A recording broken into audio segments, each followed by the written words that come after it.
might be more now. He's really, really good. Really, really strong.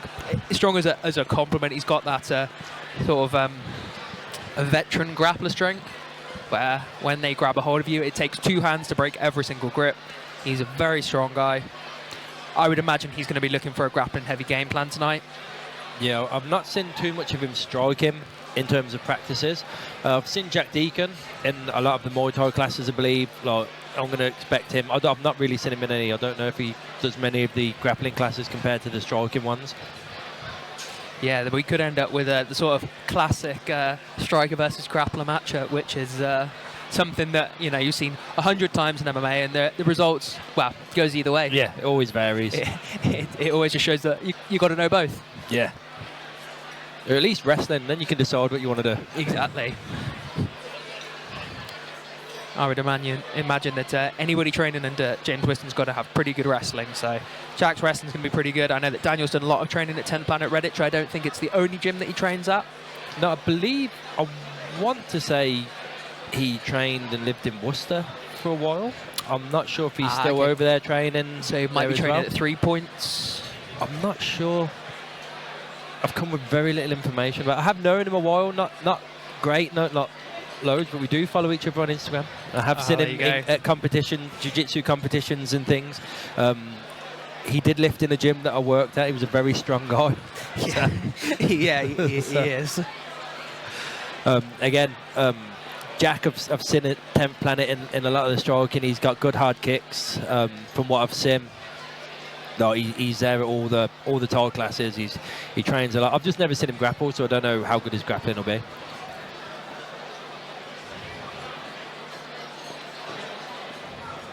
I'd say there's a little bit of an age difference. Experience definitely goes to Daniel. Jack, I think he's a fairly young guy. Yes, it looks like there's a little bit of an age difference, but experience difference isn't like, yeah, you're right. It's a nice way to word it. A lot of years of training go into getting a purple belt at jiu-jitsu.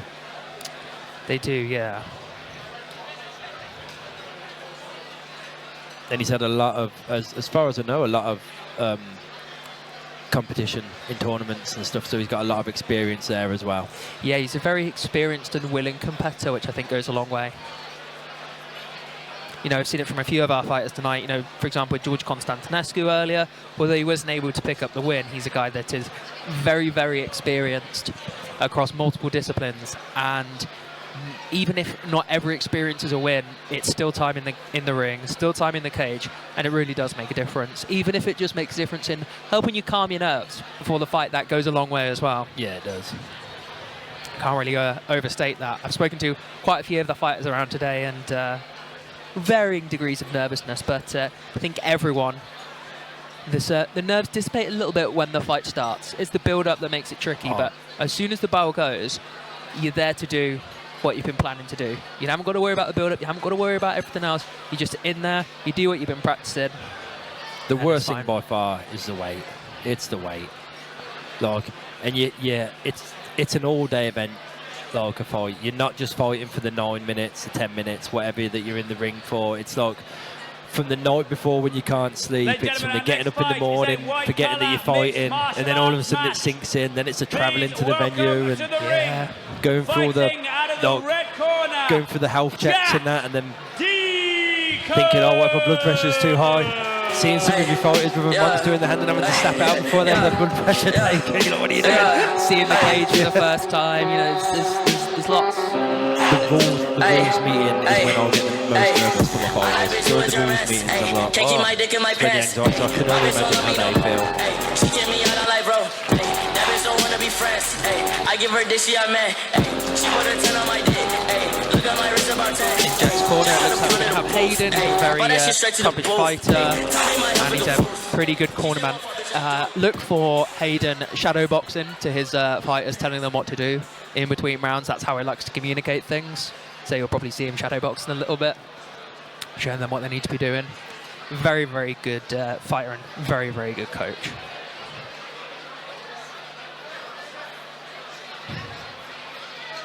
Just a good guy generally, actually. Quite a nice chap. He is quite a nice chap. He's the kind of guy that you're never really sure if he likes you or not. Yep, couldn't agree more. You'll speak to him, have a long form conversation with him, and it'll be great. And the next time you'll say hello to him, and then you'll be like, does he like me? Very stoic. He's very a stoic guy. Which I think is definitely a skill that lends itself to fighting. Yeah, it does. So maybe why I'm so crap at it. Me too. I haven't quite got the intimidation factor that I think you need.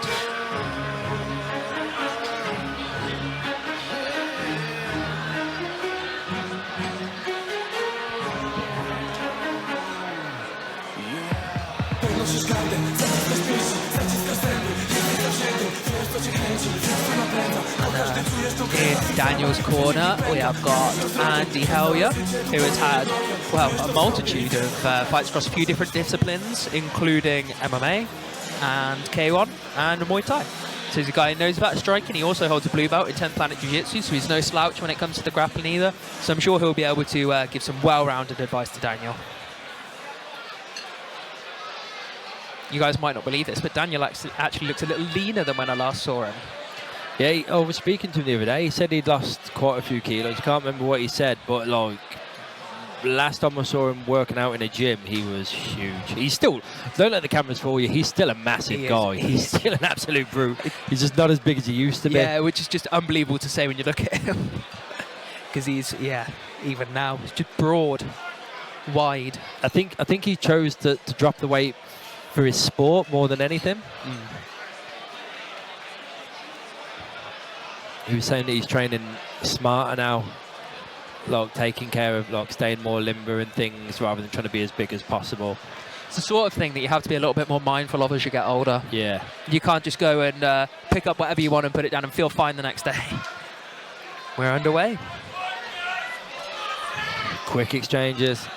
For this white-collar MMA bout. Jackson good to turn him there. Oh, Daniel willingly pulls guard to take it to the ground. That's interesting. Obviously shows his confidence in his skills. Got an overhook on that arm.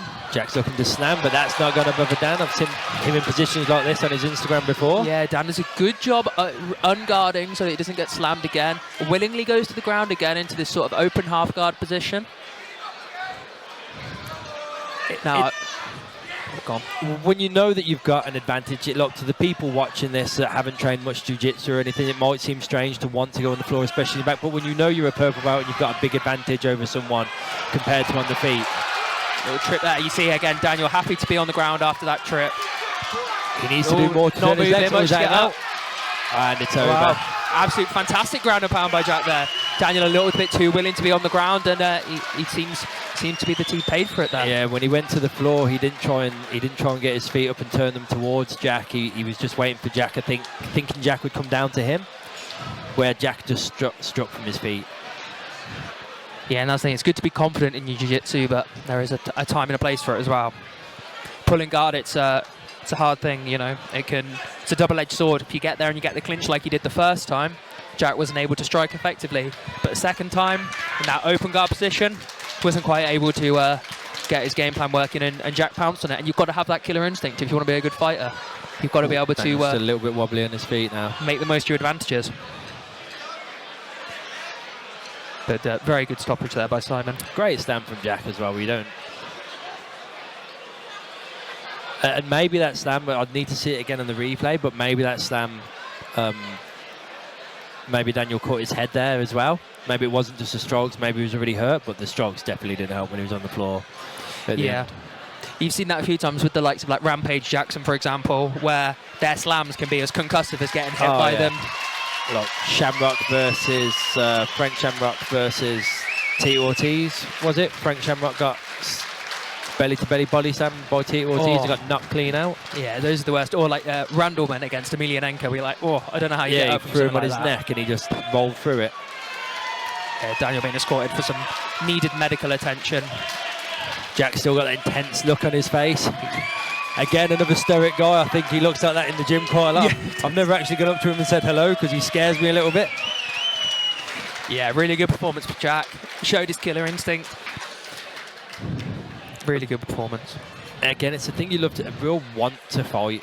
This isn't just something I might just try this and experience. It's like this guy wants to fight when he came in here tonight. You saw that even when Daniel took it to the place where he wanted to be. Jack showed his strength, got back up, Sam, guys, see if we can see that slam again. Yeah, that's a concussive the back slam. of the head. Ooh. Yeah, Dan still did well, especially getting picked up again, like you said before, was smart enough to let go, so he didn't get slammed again.